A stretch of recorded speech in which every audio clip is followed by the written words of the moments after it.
विषय पर चर्चा करेंगे कि विचारों का प्रभाव कैसा पड़ता है। सबसे पहले हम याद करेंगे उन देशभक्तों को जिन्होंने 23 मार्च 1931 को शहादत दी थी। आप सब जानते हो वो महान देशभक्त, वो सच्चे हिंदुस्तानी राजगुरु सुखदेव और भगत सिंह।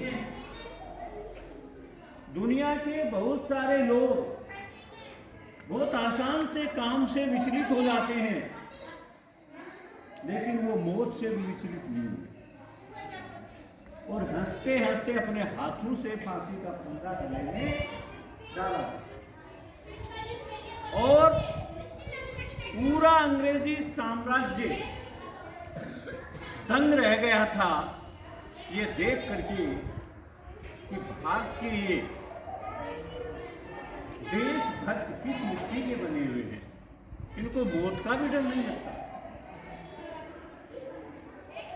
आपको पता होगा भगत सिंह जिस कोठरी में रहते थे जेल के अंदर, लाहौर की सेंट्रल जेल में, वो ऐसे मकान नहीं थे।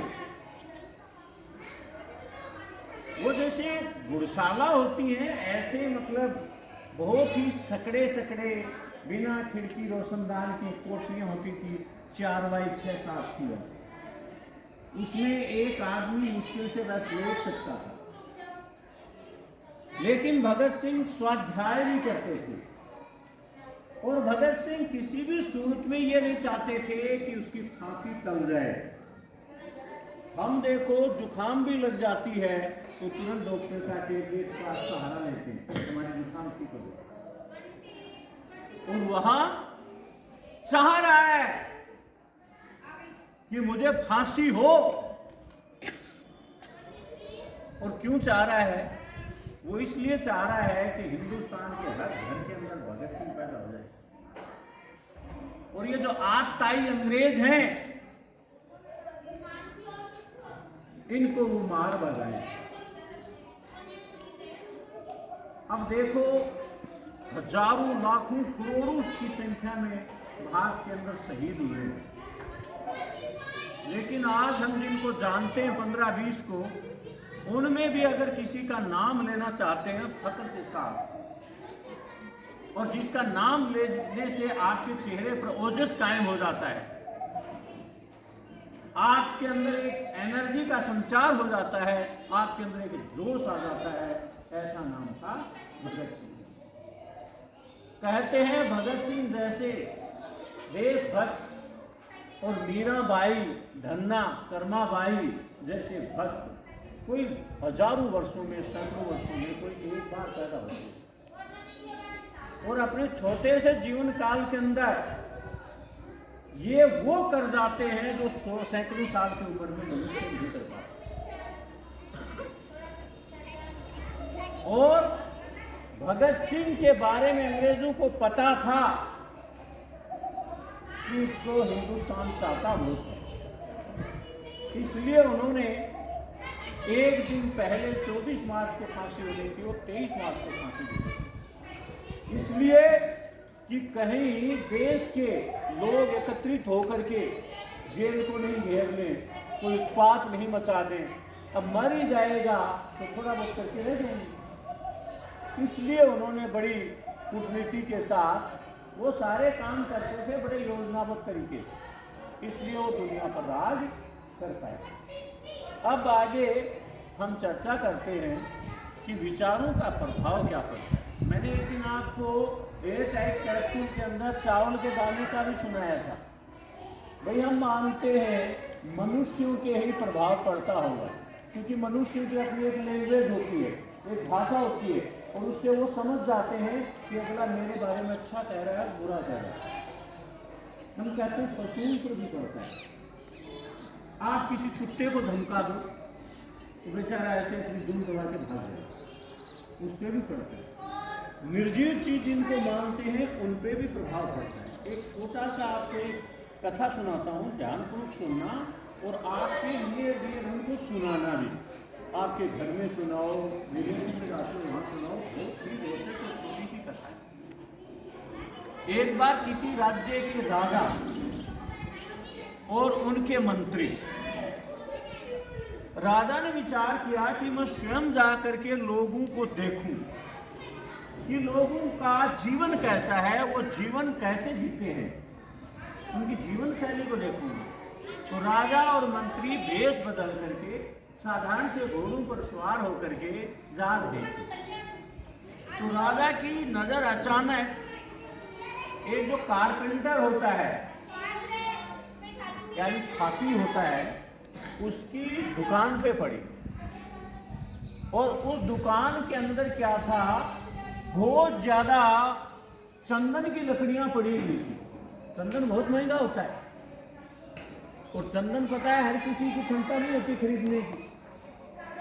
जो ही राजा की दृष्टि दुकान पर पड़ी, राजा को गुस्सा आया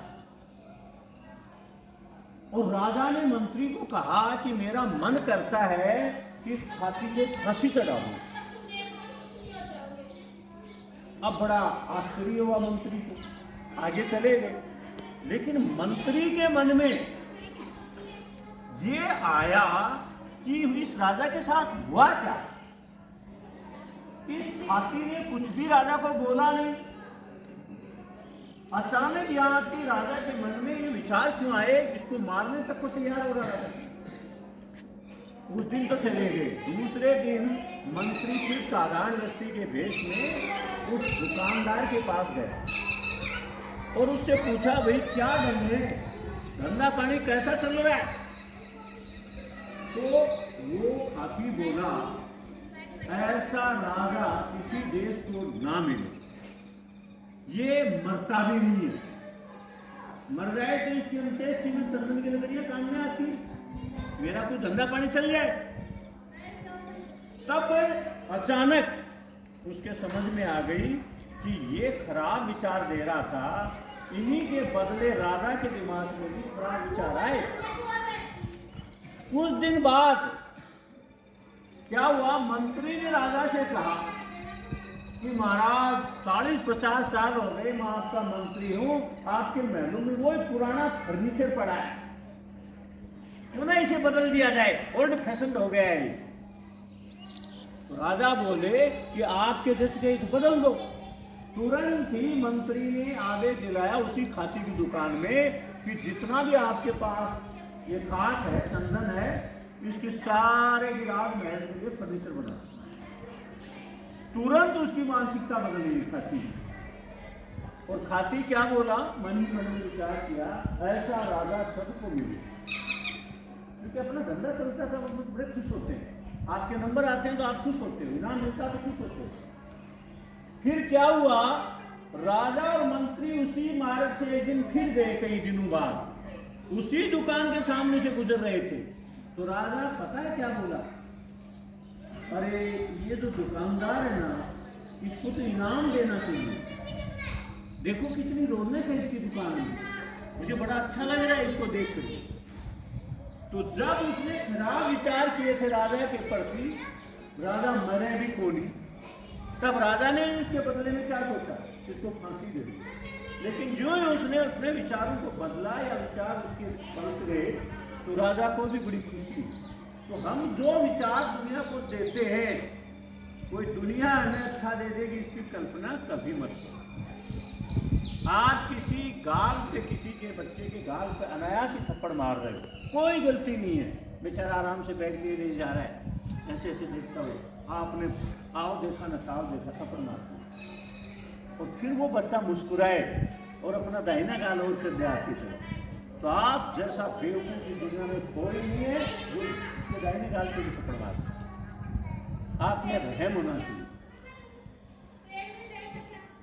तो इसीलिए कहा जाता है, कई बार आपकी माताएं, बड़ी बहनें हैं, दादा दादी हैं, वो कहते हैं आपको खराब विचार बोल देते हो, तब कई बार बच्चा कहते हैं मम्मी की तो थोड़ी फूट गई है, थू के, तो बच्चा आश्चर्यचकित रह जाता, फूटी तो है, सही कहा अपन ने, माँ ऐसे क्यों परेशान हो रही है। तो माँ उसको समझाती है, बेटा ऐसा बोलते नहीं, ये सुहाग वो सौभाग्य का प्रतीक है, इसको फूटना नहीं बोलते, इसको बदना बोलते हैं।